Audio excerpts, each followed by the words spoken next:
दोस्तों, कहते हैं ना कि नेता लोग बिक जाते हैं। तो सोचिए एक पल के लिए, अगर किसी एक आदमी के पास इतना पैसा हो कि वो भारत को चलाने वाले सभी लोगों को खरीद सके, संसद से लेकर सोशल मीडिया तक, जज से लेकर जर्नलिस्ट तक, क्या तब भी हमारा लोकतंत्र बच पाएगा? ये एक खतरनाक कल्पना है लोगों की, जो कभी संभव हो सकती है क्या? क्या कोई भारत को पूरी तरह खरीद सकता है, चाहे कैसे भी करके, साम दाम दंड भेद कुछ भी इस्तेमाल करके? आइए इस असंभव लगने वाली कहानी को समझते हैं कि ऐसा हो सकता है या नहीं। सबसे पहले, अगर कोई भारत को कंट्रोल करना चाहता है तो उसे कब्जा करना होगा भारत की सत्ता पर, यानी प्रधानमंत्री की कुर्सी पर बैठने वाले को सुनने की लोकसभा को। भारत की संसद में 543 सीटें होती है। सरकार बनाने के लिए कम से कम 272 सांसद चाहिए होते हैं। अब अगर कोई अरबपति या कोई विदेशी ताकत ये सोचती है कि वो 272 सांसद को खरीद ले, तो उसे क्या करना होगा?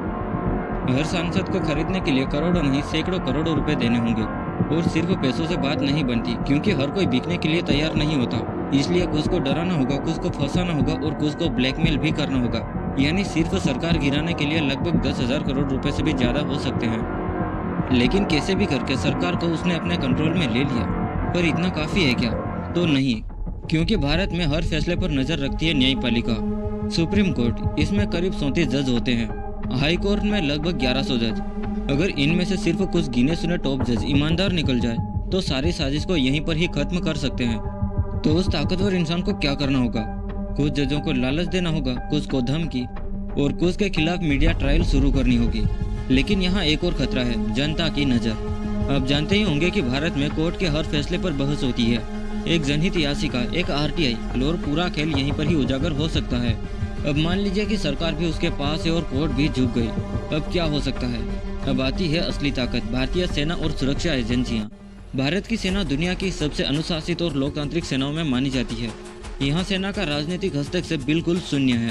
आर्मी शिप, नेवी शिप और एयरफोर्स शिप, इन तीनों को झुकाना असंभव जैसा है। रो, IB और NIA जैसी एजेंसियों के टॉप अफसर अगर एक बार किसी साजिश की भनक भी पाले तो पूरी प्लानिंग को एक झटके में ध्वस्त कर सकते हैं। यानी अगर किसी को भारत को खरीदना है तो उसे देश की पूरी सुरक्षा संरचना को या तो अपने पक्ष में लेना होगा या फिर बर्बाद करना होगा। अब अगर कोई पूरी प्लानिंग करके और कैसे भी करके ये कर लेता है तो फिर भी उसे एक और युद्ध लड़ना होगा, और वो होगा सोच का युद्ध। यानी मीडिया और सोशल मीडिया पर कब्जा भी करना होगा।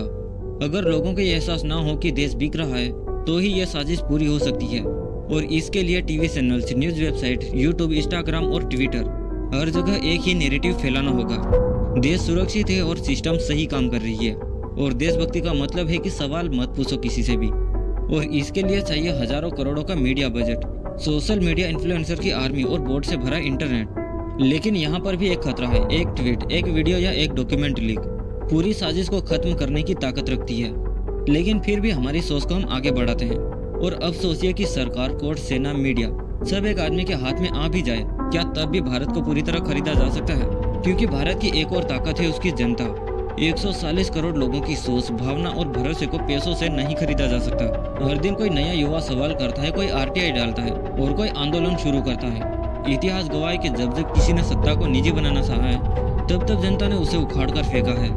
अब मान लीजिए कि ये सब हो गया, एक अरबपति ने सांसद खरीदी, जज झुके, सेना सूख रही, मीडिया बिक गई और जनता बहक गई, तो क्या उस समय भारत खत्म हो जाएगा? तब भी शायद नहीं, क्योंकि फिर भी एक चीज बची होगी और वो होगी जनता की आवाज। किसी गांव का एक बच्चा, किसी कॉलेज का एक छात्र, किसी पत्रकार की एक रिपोर्ट या किसी कोर्ट की एक याचिका, इतना काफी है उस बिकी हुई सत्ता को हिलाने के लिए। भारत एक व्यक्ति नहीं, एक भावना है जिसे कागजों में, पैसों में या कुर्सियों में नहीं बांधा जा सकता। तो फाइनल जवाब क्या है इसका? क्या कोई भारत को खरीद सकता है? तो थ्योरी में ये शायद कर सकता है, पर असल दुनिया में ये नहीं हो सकता। क्योंकि भारत सिर्फ एक देश नहीं, 140 करोड़ जिंदगी का लोकतांत्रिक सपना है। और कोई सपना चाहे कितना भी बड़ा क्यों ना हो, उसे बेचा या खरीदा नहीं जा सकता। अगर आपको यह वीडियो पसंद आया तो इसे शेयर कीजिए, ताकि हर भारतीय को पता चले कि असली ताकत वोट की और सोच की होती है। इन्फिनिटी माइंड पर हम ऐसे ही गंभीर लेकिन जरूरी सवाल उठाते हैं। मिलते हैं अगले एपिसोड में। तब तक पूछते रहिए और सोचते रहिए, और खुद को बेचे जाने से बचाइए। 500 में